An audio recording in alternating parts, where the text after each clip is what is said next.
podcast. This is Found in Translation, the show that stacks truth. Sometimes the hard truth, sometimes the bitter pill to swallow. But the truth indeed, our truth anyway. Thank you so much for joining us. Oh, where do we begin, my friends? Again, normally my lawyers, my teachers, my accountants, my Wall Street tycoons, my bodegueros, they'd be asleep by now. They ain't going to bed. They're not only not going to bed, they're sending me texts. People I don't hear from for weeks, a month at a time. My homie, I love these people. I wish I heard from you more, to be honest with you. They won't leave me alone. Ray, what do you think? Oh my God, Ray, what's going on? Oh my God, Ray, what's going on? Oh my God, Ray, what's going on? So I figured let me go on here and let you know what's going on, just from my perspective, because obviously, as I responded to our great friend Jason Mazier, if you went on the ground in these places, obviously we don't know what's going on. No pollsters. Why do they have polls?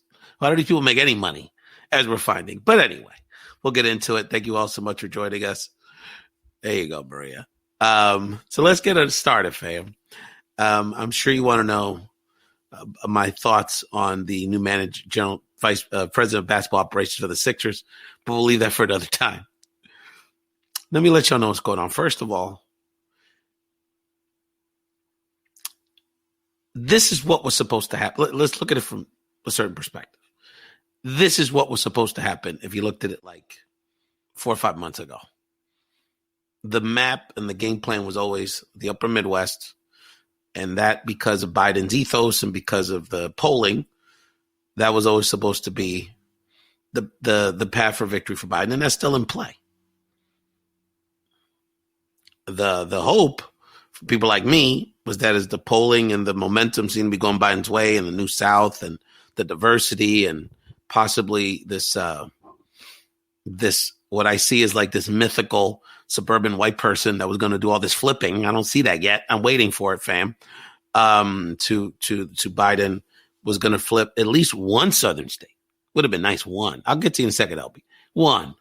You just need one. Remember the seminal Chris Rock cameo, and I'm going to get you, sucker. I got to bring LB for this reference because he's smiling. My compadre, yeah, has to get one state, just one state.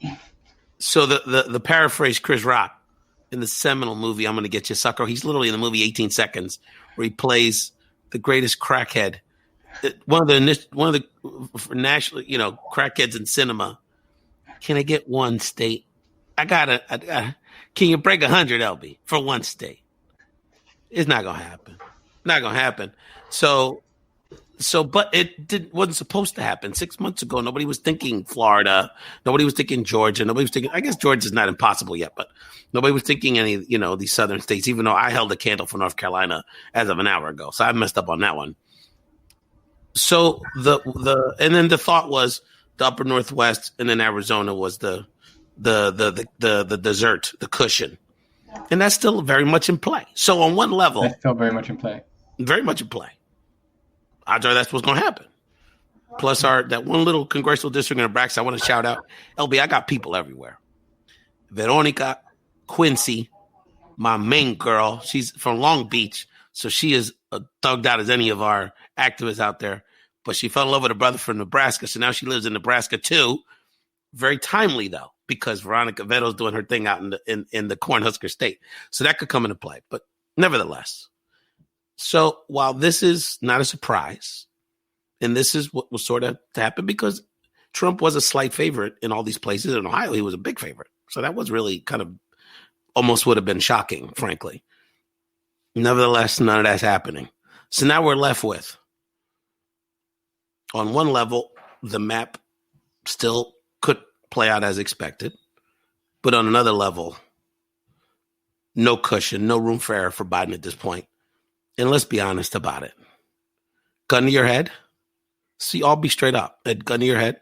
At this moment, Trump is the slight favorite to win this. And we can talk about why.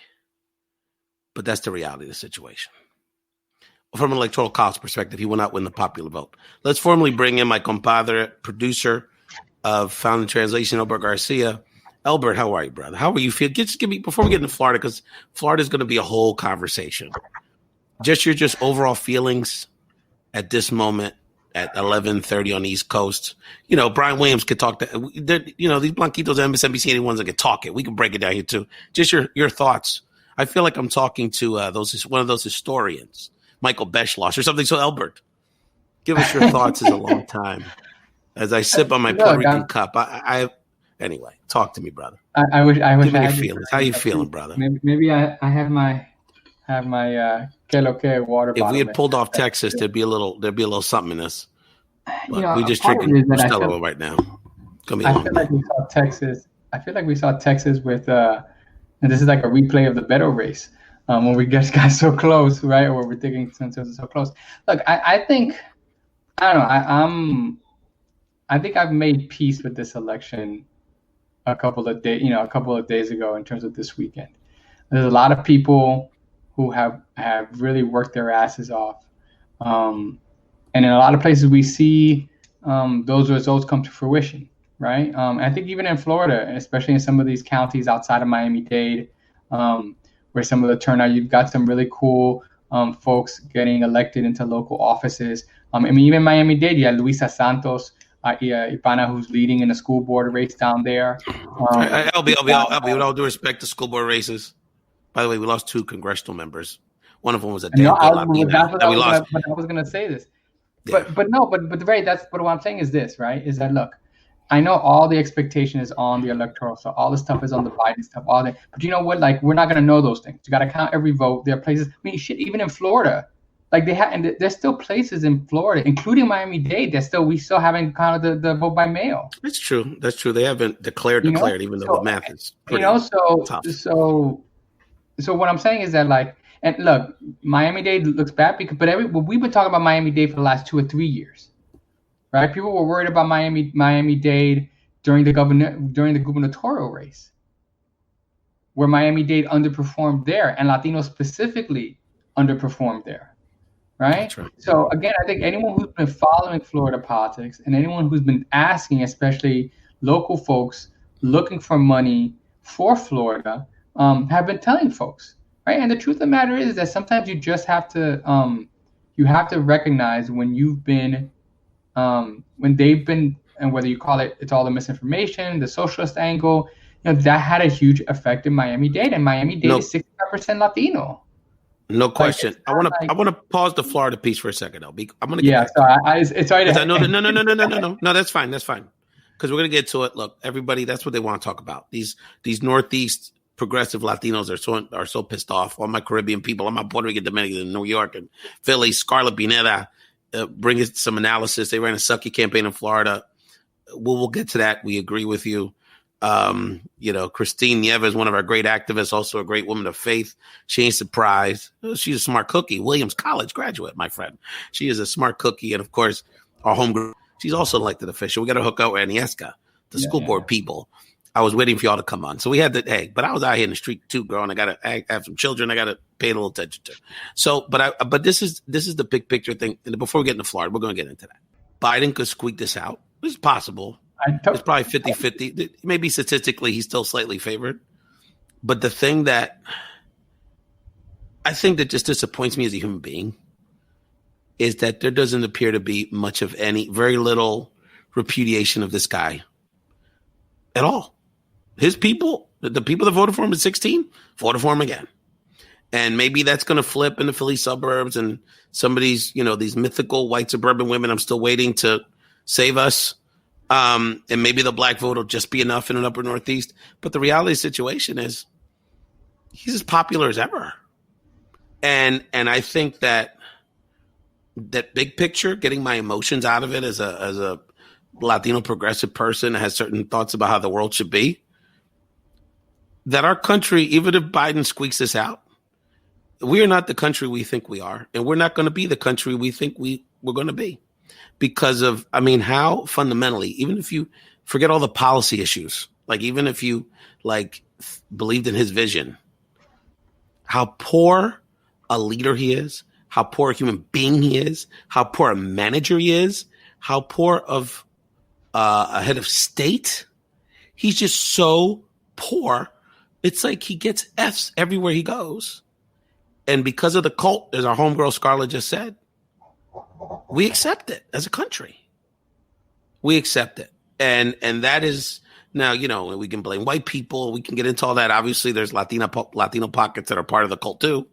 But that, LB, the part about how even a slight Biden victory potentially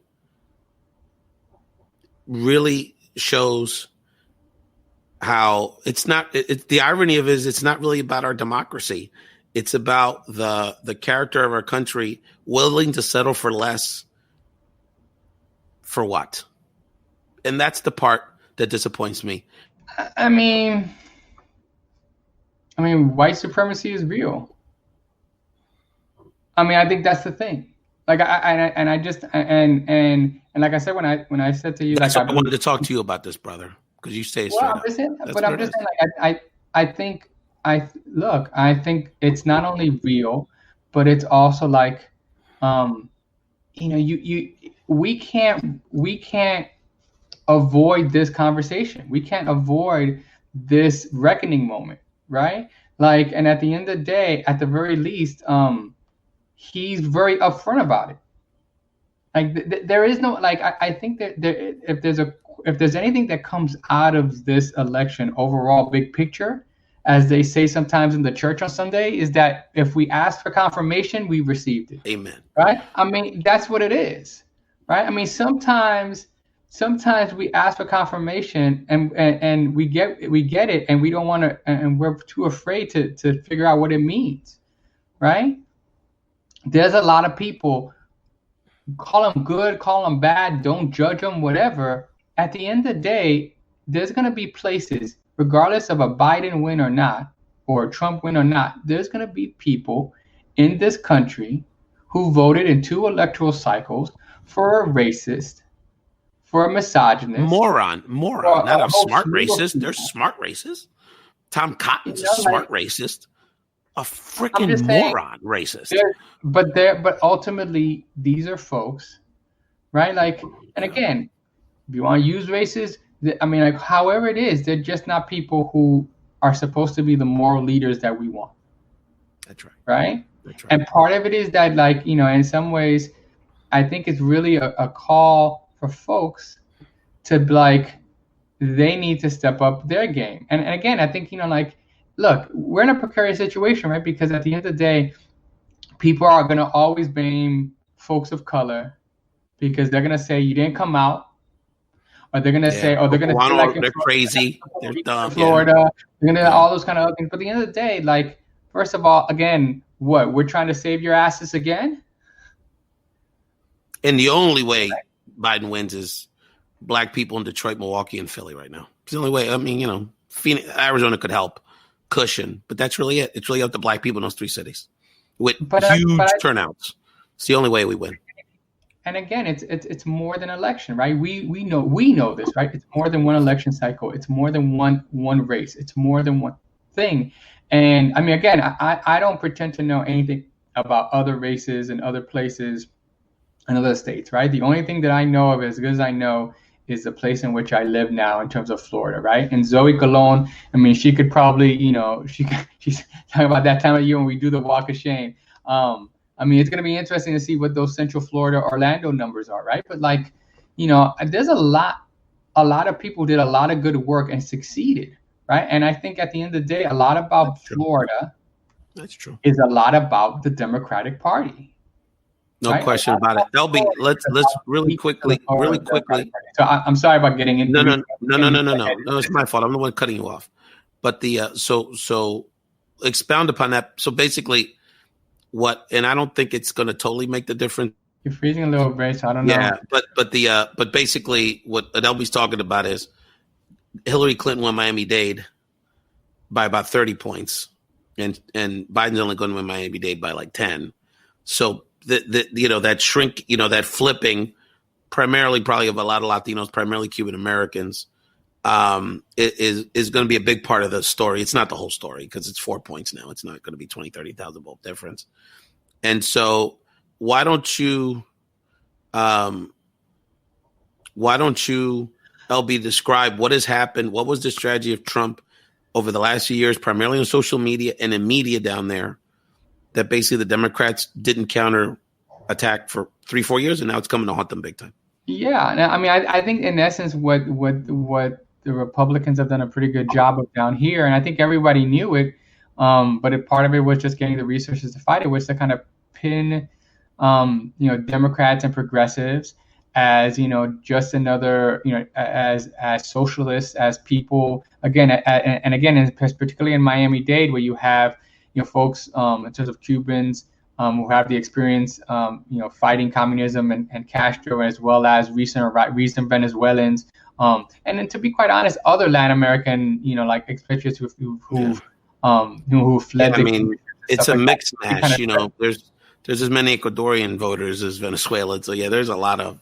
I mean, every Latin American country has a population in Florida. So, but it's really harping on that thing, and we saw it in 2018 in terms of the gubernatorial race between DeSantis and Gillum, right? And we saw, and again, those were the first kind of previews of Miami-Dade County, in essence, like perhaps not coming out for Democrats as perhaps they had kind of wanted and stuff, and so.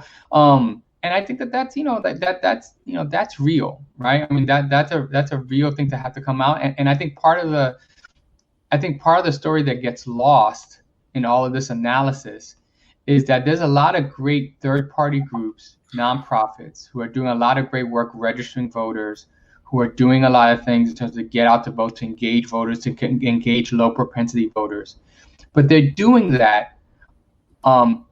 As a way of helping out what is, what you could realistically call a pretty weak local party system, or at least a local party that hasn't delivered a lot of wins. Now they'll point out today and say, like, in terms of county mayor, the county mayor's race today, Danielle Levine Cava, looks to become the first female county mayor here in Miami-Dade. That's great news.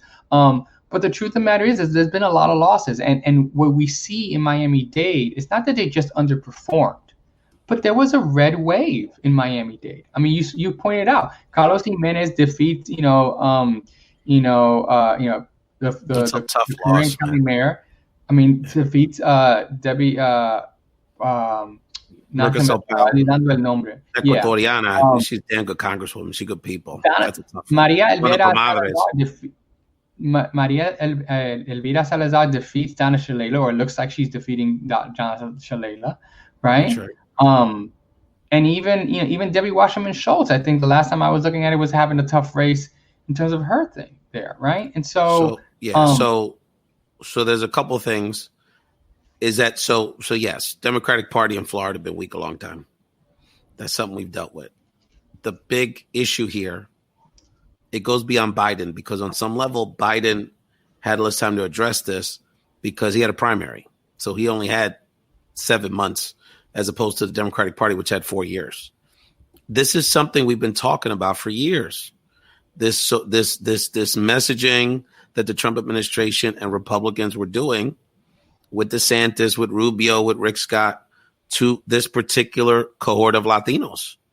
And so when you have years of social media messaging, of Spanish language radio, talk shows, when you have other conservative Latino commentators in Spanish language media in South Florida, when you have the time they put into it, like Trump listens to them. So we want hardline Cuban policy. He gives them hardline Cuban policy, right? Mm-hmm. He has Pence for the social conservatives. There's a great conversation, a thoughtful conversation happening in our comment section about that.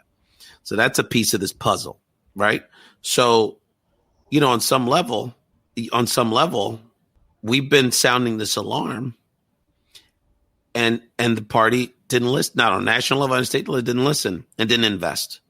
And so the other piece that we're going to get hammered on tomorrow, because of course, as Leo and other friends are saying, in the chat, is that Latinos are going to get blamed for this. They're going to get blamed for Florida. They're going to get blamed. The other piece is that, that's a good sign. Pennsylvania, Lackawanna County, that, in South Texas, in the Rio Grande Valley, which is a Democratic area, but it's not a especially progressive area.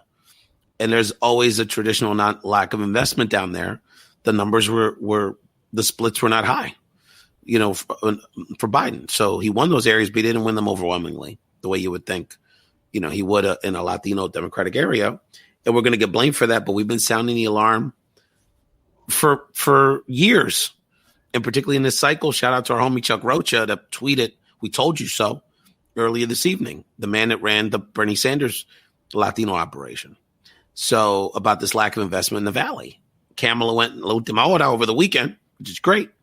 But the Democratic Party didn't invest in that area. So another area that we're going to get blamed for when they don't invest the work. This is a reality situation, fam. In 2018, if Beto, and we love Beto, we went to college with Beto, cool. But if Beto had an A- Black Latino field operation in 18, he would have won that election. That's what cost him. And maybe this is what's costing us Texas today. I don't know. We'll have to look at the numbers. But those are the things that are in play. And this is the reality. And I think you may have said it when you called me. Thank you, Juan. I know my man's got a lot of emotions down there. A great friend of Central Florida. If you need immigration law in Florida, Juan De La Torre. That's a freebie, brother. Melanie Mendez Gonzalez, one of our great San Antonio friends, saying the same thing. The Dems did not invest in South Florida. So, we know what we're talking about because we talk to good people like you folks on the ground. I lost my thought. But the bottom line is that it's that lack of investment. And let's think about it, fam. Let's think about it. Think about it logically. Think about what you've seen in the media, the political media, which y'all always sending me tweets about the latest political article. I think of our great friend, Elbert Mauricio Mena, that reads the New York Times religiously. And just think about the obsession, our mainstream media and our mainstream Democratic political establishment obsesses about the mythical moderate white person that's going to flip to them. Think about the time, the care, the investment. When you have sitting there hundreds of thousands of Latino voters in Texas, you have sitting there Latino voters that in 2016 went for Hillary big time Miami-Dade. Why is not that investment done for base vote? And Ray, let me also say one thing too, is that I also think that what has to be also said, and I think, and look, I love my Northeast folks, right? But they'll look at Florida and they'll say, or some people will say nationally, well, Latinos didn't deliver for us, right? But let's be real. At the end of the day, Latinos in Florida, Latinos in general in Florida, made an impact in this election. It's a good point. They did, right? And the difference between Democrats and Republicans is that Republicans actually know that they can't win Florida without the Cuban vote, right? They know that, right? And they will invest and they will put people and do the things that they will need to do. And ultimately, at the end of the day, Democrats won't do the same thing. And you hear the same thing from the African-American community about Democrats in other places, right? And so part of what we have to also understand as a people too, is to also understand and forget this idea, right? That just because we're Latinos, that we're going to also vote a certain particular way for our communities, right? And what's more important is that if we don't actually engage and educate, but more importantly, engage folks in the process, it's not that they're going to sit at home. It's that they're going to go to the other side, right? I mean, that's the important. I think it used to be people used to, if we don't engage folks, then they'll become low propensity voters.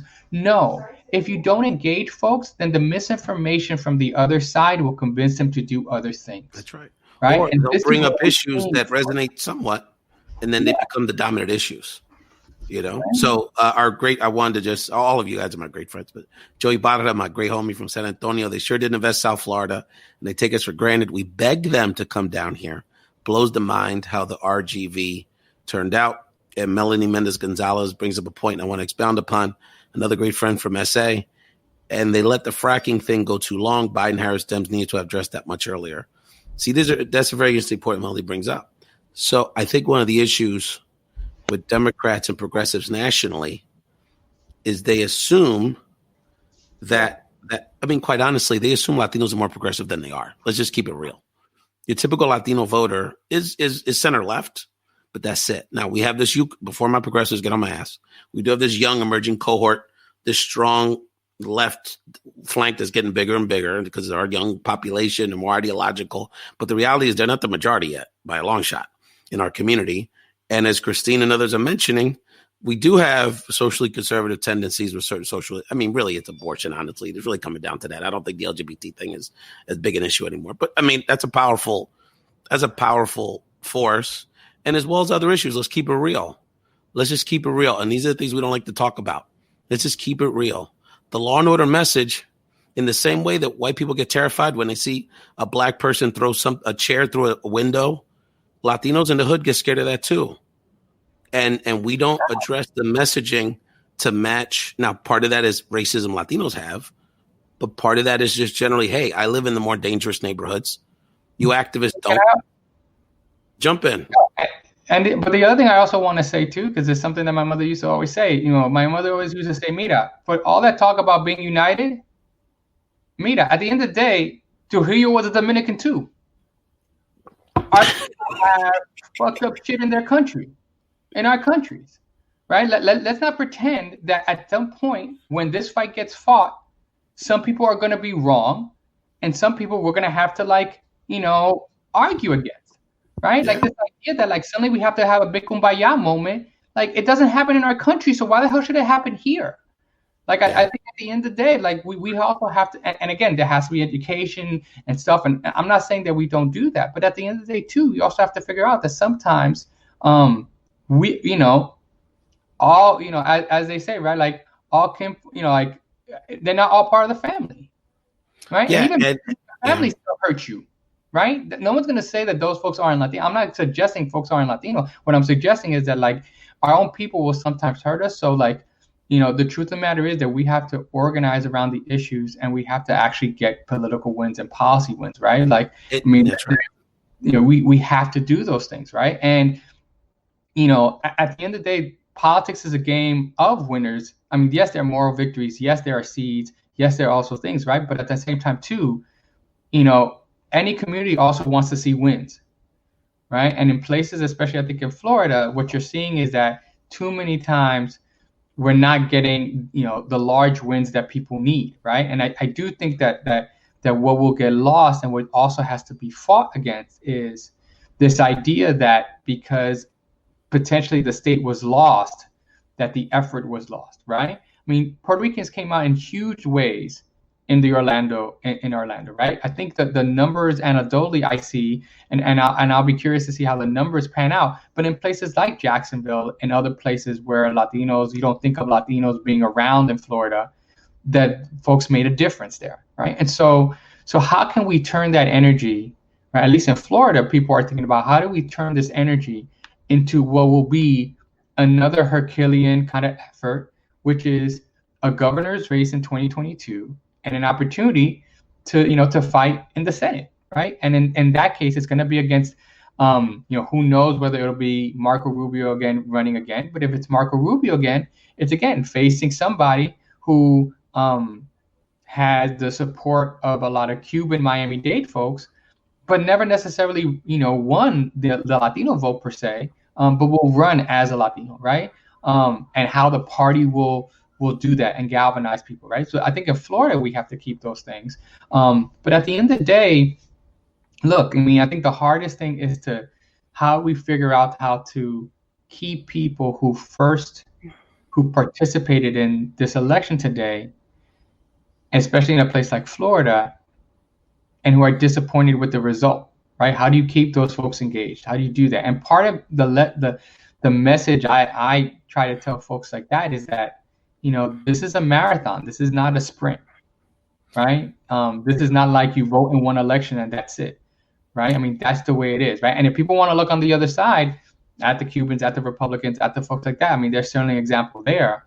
But we have to and that's the hardest thing sometimes if you're down here, not just in Florida, and especially dealing with national money or national folks, is understanding that Florida's a different dynamic, right? And Zoe tells us every time she's on the trip, on the show, there's 3 places in Florida. It's South Florida, it's Central Florida, and it's North Florida. But it's also and I know Vanessa Rivera from Tampa made this point on Facebook today, and Zoe says all the time, it's the South.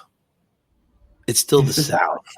And so whether it's South, Central, North, there's a dynamic around religiosity, but just around being in the South, there's a certain conservative ethos to the South. That's just a natural part of our country. Part of the dynamic of Latinos fall into the culture of where they live just as much as anything. But I'm going to push back a little bit on that, right? Because I heard someone say this on Maria Hinojosa and Julio Varela were doing. I mean, I've been doing a great live. By the way, I put on my democracy throwback for Juan, so I just want him to see that. Oh, I love it. But I was talking to some folks earlier today, and it's true. I think that there's a tradition of conservatism in the South. There is. But when you really think about it, there's also a strong level of like progressive roots in the South as well, right? Like the civil rights movement comes out of the South, right? Even if we think about like the quote unquote founding fathers and all the like liberal, those ideas around the Constitution, that shit isn't coming from the North. I mean, with all due respect to Hamilton, right? I mean, I think the thing is that there's a lot of, but what you've seen in the South is a more systematic way of also silencing people and silencing that progressive tradition, right? And so I think part of it is that I think we need to make sure that as we move on to the next elections or the next cycles, whether they're local, state, federal, whatever, is that we build upon the work that was being done here, right? And in some ways, that's what's so frustrating about Florida is that people will always think of it as a purple state because the margins are small. But think about it. We got a Republican governor and 2 Republican senators, right? And we've got a Republican legislature. Republican legislature. And until today, we had a Miami-Dade commission, a county mayor that's been Republican for at least 2 or 3 terms, right? So there's like this myth of the purpleness of Florida that we also have to deal with. Well, it's purple because it is always close. So that's it's reddish purple. I don't know what Jason Mazier made that point earlier. It's true. Florida got to show and prove something. You're right. So there is our girl Fried, was the ag commissioner. She represents. But anyway, you're right. The Democrats are slim pickings. I want to shout out that our friends are having a very thoughtful. I really appreciate folks' thoughtfulness in the chat. I can't put all the comments up. That buy into that too. And Melanie, I believe, mentioned that, one of the gentlemen that was trying to run Biden off the road was a Latino. So, who apparently has been a part of other incidents. But, that's the Fox News called Arizona for Biden. Well, that's helpful. It's still not enough. The scenario of, I think, is very real. He wins, Biden wins Wisconsin, Michigan, loses PA because he's losing it now, but gets Arizona and the district in Nebraska for 270 would be delicious. And I think there's a 15% chance of that. It's pretty crazy, but yes, Syria, there's a lot of great comments happening here. But I don't want to overdraw this, give it a few more minutes. We'll run it back sometime tomorrow, I'm sure. I think the analysis here is, obviously Arizona will be very helpful, but at the end of the day, if we don't get all 3 in the upper Midwest, it literally comes down to there's a congressional district in Nebraska. So, especially Pennsylvania, because it's much larger. So in a way, you'd rather win Pennsylvania. You could lose Wisconsin because Arizona basically evens out numerically. But we'll see. I mean, at this point, none of them are in the bag, so it's quite possible Trump could win 1 or 2 of these states. So this is very precarious right now. Very precarious. Yeah. And it's going to be precarious because of the fact also is that you've got, ballots to be counted, whether it's in Pennsylvania or even in some of these other places. I mean, I want to say that, for me, locally looking at Florida, the counting of these ballots make a huge difference, especially on some of these local races, right? Yeah, for the local races. So it may not make a difference. It may only. Again, we talk about the 100,000, vote difference in, in Florida for Hillary, in terms of Hillary's loss, but that number didn't finally come in until all the votes were counted and all those things there. Like that night, It was a much larger kind of thing. So. So it's got it's one of those things that I think is important all around the country. Folks have got to we got to wait. We got to wait for it to count the votes and hopefully one of the about this whole situation. I was very much focused on thinking about all the scenarios around voter suppression, around intimidation. That didn't play out. I was thinking, and maybe we'll find out later, that there was going to be, particularly with Republican-led county election boards, massive cheating, or some folks being strong-armed. I mean, I guess that's possible. Maybe that's the reason the polls are so wrong. Who knows? But it doesn't appear at first blush that there's anything obvious or something that looks astray. Nobody got hurt tonight, as far as I know, around the country. Thank God. At an election, at a polling site. I hate that it's funny to say it, but Trump's going to win or lose this without any nonsense. If he might win Pennsylvania.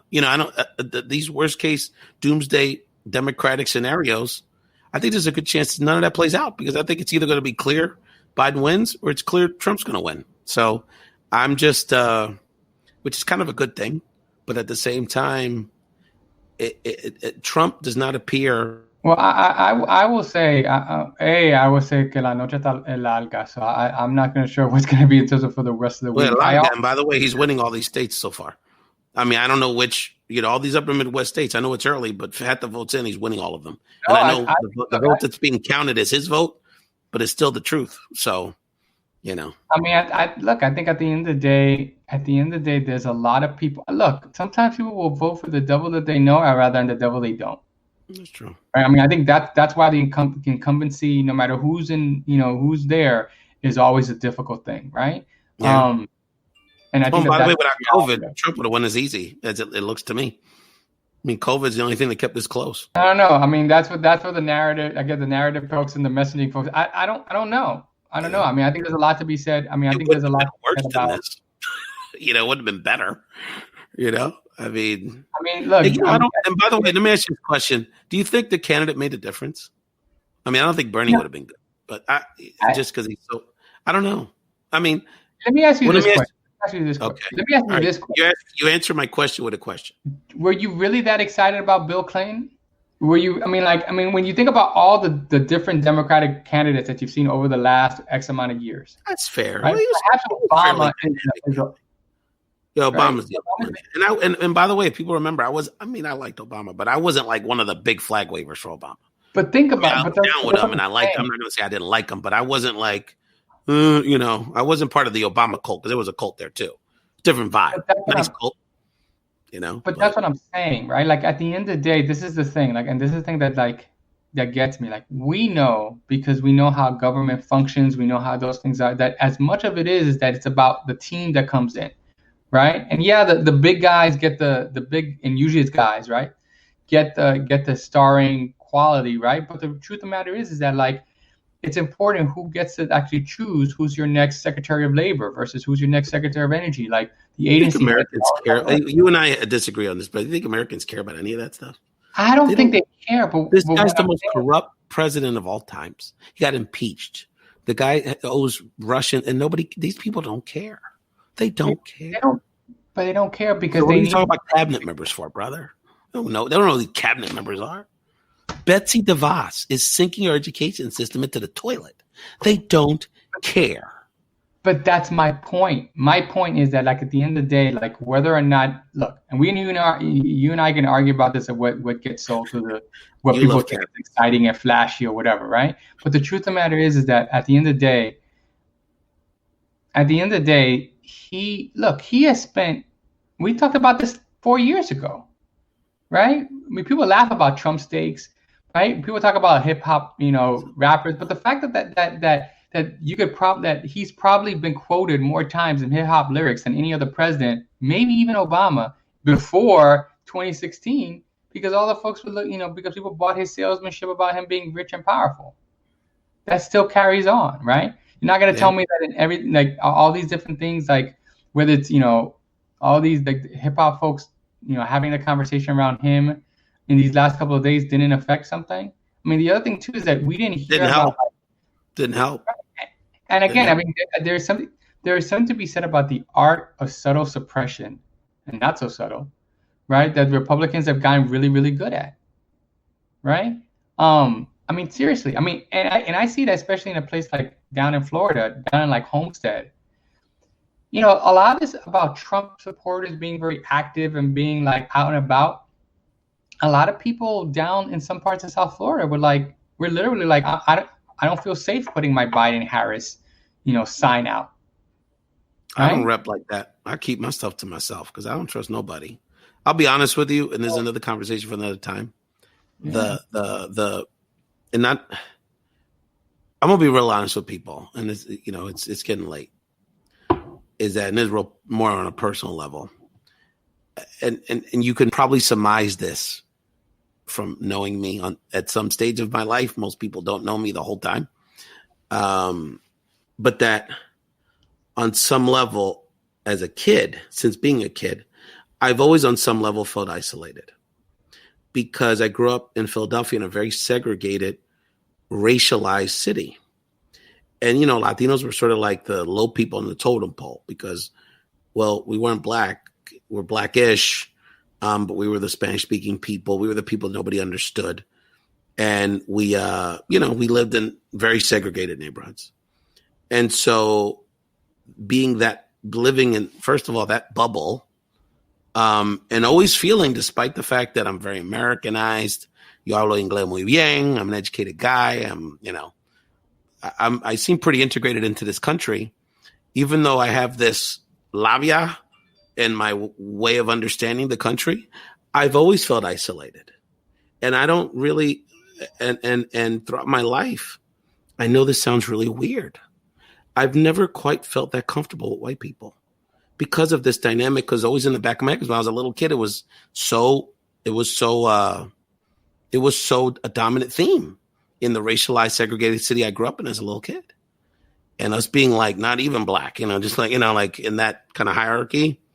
And now this era has brought, and I think a lot of people watching this can agree, that one of the significant things of the Obama era was a feeling, particularly I think with Latinos kind of from our vibe, like middle class, like have people that kind of got out the hood and are trying to establish an identity and teach their kids like, there's going to be a little better world for you, that you're not going to deal with this, is that the Obama years like gave us that breath, like, okay, maybe we're going to be a little more accepted.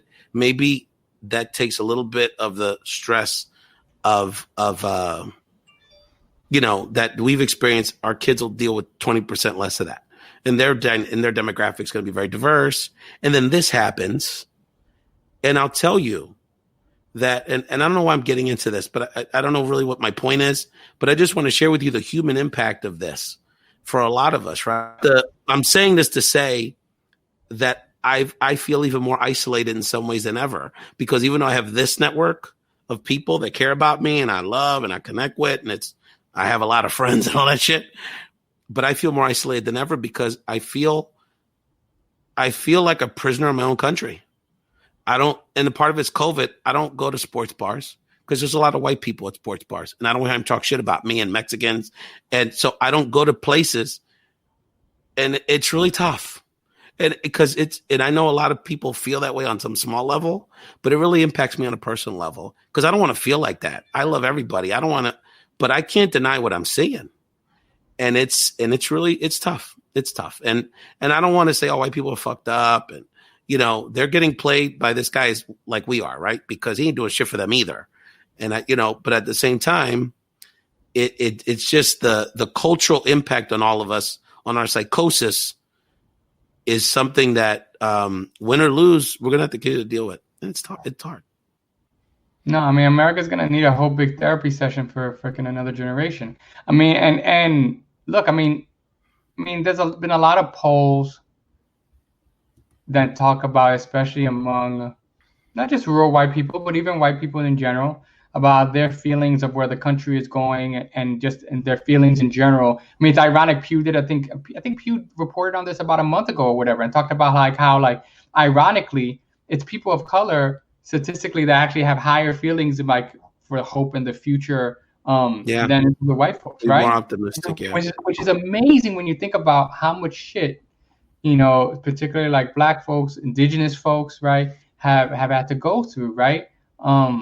Possible. But it's all in this reckoning. It's all in this reckoning of in terms of this world here. But I have to say tonight, and again, we don't know what the final tallies will be. We kind of have an inkling, maybe. It's gonna be tough, bro. But Being either honest way, with you. it's gonna be tough. And honestly, it's just gonna either be bad or fucked up. Like that's what we're dealing with, right? Into the next 4 years, right? Either bad or fucked up, right?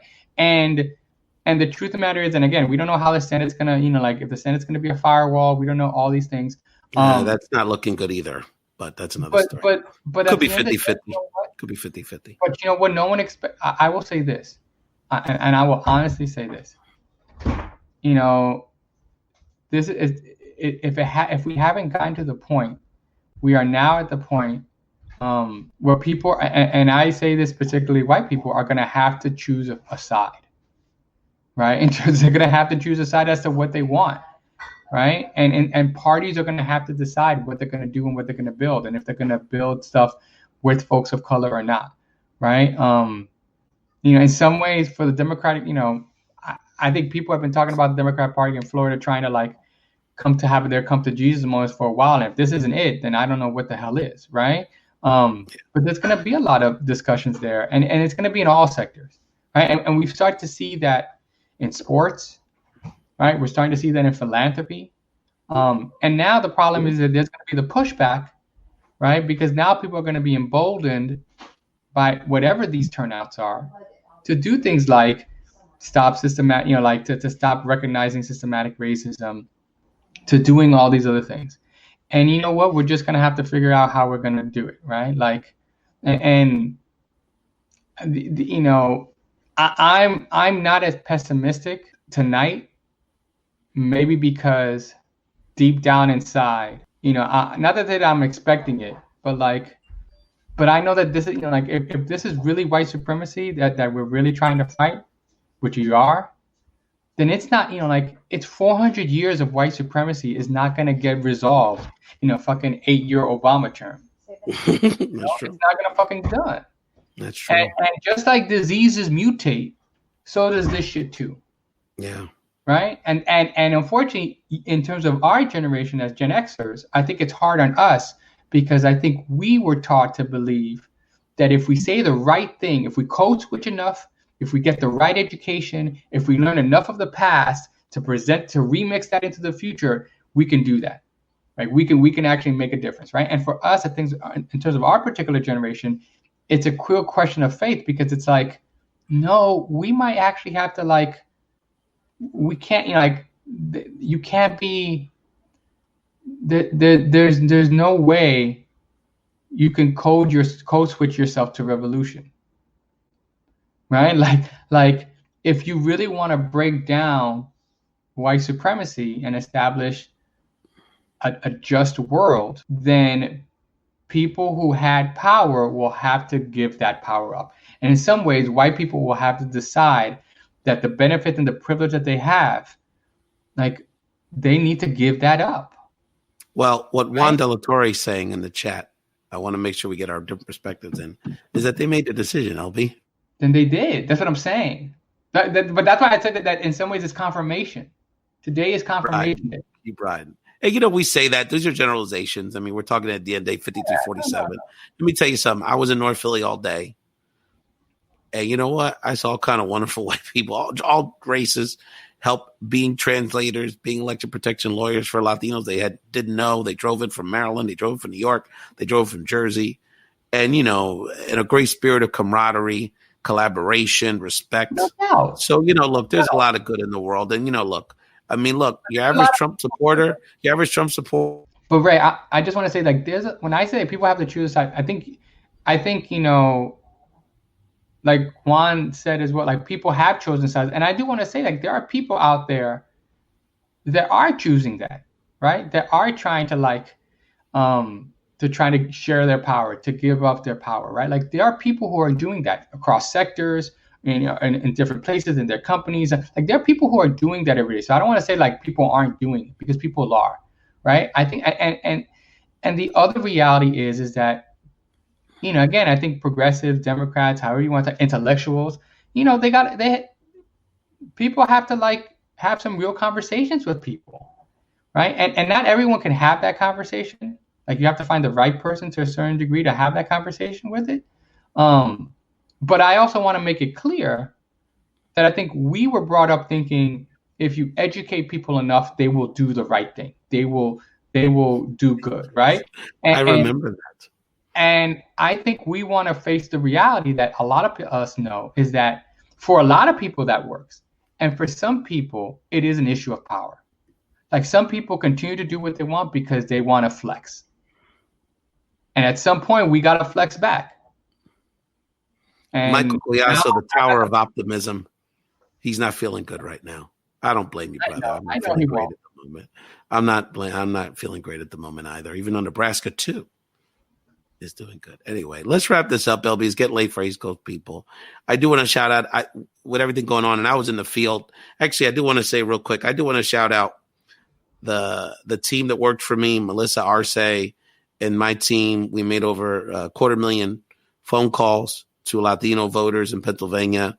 We had a very smooth operation, a lot of enthusiasm. We educated a lot of people about the vote by mail process and just in general, the voting process. Got a lot of people there polling place information. My team in Florida did a wonderful job. I mean, they did the best they could, doing some really good work out there, despite very challenging conditions with COVID. I got to give a shout out to, the Latino community of Philadelphia. I think we're going to have a very good total. I saw a lot of positive, good vibes and strong interest in this election. I particularly want to shout out, not just because my compadre is sitting next to me, my Dominicanos in Pennsylvania. People saw the social media video. I was able to take Doña Ofreceria, I think he had a name like that, to the polls. That was a great moment for me today. And in general, the Dominican vote in Pennsylvania came out really strong. So I want to shout out our homie, State Representative Danilo Burgos, who has cultivated that community here as the first Dominican in the Pennsylvania legislature. We got to spend some time with him earlier today. And so, look, and I know people around the country in Texas and Arizona, and I think the bottom line is unity. The people we deal with ain't about dividing. And that, I think, is the frustration, is that we're cool with everybody. We're trying to be cool with people. We're trying to stand up for ourselves, trying to get respect. We're trying to get a seat at the table. But this isn't about a you or me thing. And then the other side, that's all it's about, it seems. And from a rhetorical thing or a policy thing.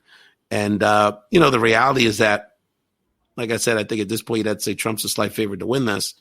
That, I just think about all the people that are going to get hurt by another year of nonsense with COVID because he's not going to do anything. And I think about what could happen with the Affordable Care Act. If it expires with the Supreme Court next week, you think this guy's going to figure out a legislative response? He can't manage anything. The vaccines will be distributed terribly. And, just all that incompetence added up. And it's going to cost lives, stress, medical bills. All of a sudden, millions of people are going to have these big medical bills again. And, we're going to keep to fight for those people because, LB, we are privileged. And I don't have any, I'm not an Afro-Latino. I don't live in the hood. Let's keep it real. We're not all in the same situation, but we have to fight for these people. And, the last thing I'll say, not to put a bummer on this, is that one of the few things that this administration's announced about what they want to do the next term is they want to treat immigrants worse. Stephen Miller announced that little fucking agenda. So any of our friends that want to petition their family members, that's not going to happen. And our people in these detention facilities are going to get treated worse. We already have heard cases of kids, Central American kids, just being sent to Mexico, put on the border and left for their own devices. So, I think about that because on some level, we're not going to be okay, but you and me probably be okay, right? On some level, but the people amongst us don't have the privileges we have that I worry about. And any last thoughts, Selby, before I shout out Puerto Rico real quick? Look, I think the only thing that gives me hope for the future, not that I'm optimistic that tomorrow will be a better day, right? But that gives me kind of hope, is that, Ray, too many of our folks have worked too hard, right? For us not to continue, right? Too many people have died, right? Especially our women. To stay here, right? And if part of our job is to just hold the line for the next 4 years, and that's what we do. And if part of our job as a generation is to just hold as much of the line or to stop losses or to stop the gap, then maybe that's historically what our job is to do, right? and we're lucky we get to live long enough to see a newer day, a brighter day. But I can't. It's hard not to get up in the morning, because you know what? Because tomorrow we, like a bunch of other people, still have to fucking get up, right? Because at the end of the day, my kid doesn't give a shit about this election, right? She cares whether or not she's gonna be able to, like, get a grade on her virtual school, right? And so I'm hopeful, because I've seen a lot of good people. I saw your team do a lot of great stuff. I've seen a lot of people down here in Florida do a lot of good work. I see a lot of good people, a lot of stuff. And so I think that there's still a lot of good people. I think that's the issue with the other side. The other side doesn't see that there's a lot of good people. And so we just have to figure it out, and that's it. Yeah, that's right. That's right. And there's certainly a whole there's no conversation going on here at all, which is part of the problem. The last thing, Joey Bata, very nice comment. Appreciate you, brother. You are a part of that, talking about all the great people that do good things. So there's a lot of good people. I appreciate the thoughtfulness with the chat. I know we're a little down right now, a little scared, but the community here we've built, it's been very helpful, I think, for all of us, a little therapeutic. The last thing I want to say on the Puerto Rican piece, first of all, again, these are projections. Florida ain't Puerto Rico's fault. I just want to leave it there. I think we did our job, but we'll see. And one of the things that was mentioned on social media was that the Democrats, Biden, whatever, probably left some base votes there on the table. I don't know if it would have made the difference. It looks like Trump's going to win Florida by like 4 points, but still another example of where the Democratic Party's got to do better for our community. And then on the island, I haven't followed very closely. It looks like Pelosi is going to win the party in power now, with literally a little over a third of the vote. The good news about the election, the governor's race, was we had 3 great third-party candidates. The problem is we had 3 of them. And so it appears that we've divided the vote, amongst 3 pretty progressive folks. And now the most conservative, the guy who's closest to the junta, the scuzziest guy, is going to win, because we divided to the vote on the island. Nevertheless, though, we're going to keep fighting for our brothers and sisters on the island here and on the island. And I know we'll have some more analysis on what happened with the island tomorrow. Melanie, Juan, just all the people in the chat, just incredibly thoughtful. If we had a little more time to organize this, y'all could have jumped on with us. But we just knew we were going to be in the field all day, so it was hard to plan. But we did want to get on here and talk about it. It ain't over. And again, this was what was expected. But at the same time, it's going to be tight. It's going to be tight. It looks like we're getting today's vote in the upper Midwest. So that's why Trump's winning. So we'll see what happens when they open the ballots, and hopefully he's not able to stop or slow down that process legally. So we'll see, fam, but it's going to be tight. And despite an Arizona win, we still need we're going to need Pennsylvania. I particularly appreciate your comments and all of you. This was therapeutic for us. And all these folks have been on the show or will be on the show in the future. And we'll see what happens tomorrow. I don't think this is going to take long. I think by Thursday we're going to know one way or another. I don't think it's going to. I think they're going to want to count these votes fast. So we'll see what happens, fam. Tomorrow's another day. Appreciate you, LB. Hug the family. Yeah, and thank you all so much for watching Found Translation.